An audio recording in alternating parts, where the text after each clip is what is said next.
Morning guys, pakainin natin kanding natin kahinog na kwan, bayabas. Sayang lang bayabas dito na kwan lang. Nahuhulog lang. Yan oh. Yan, paborito yung mga hinog na bayabas. Ito lang mga kanding. Alam nila yung masustansyang prutas, nakain nila. Yan oh. Alam nila yung masustansya. Kain niya talaga.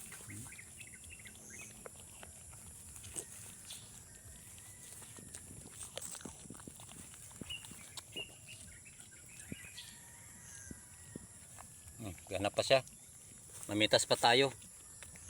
Mamitas pa tayo. Daming biyabas oh. Daming hinog.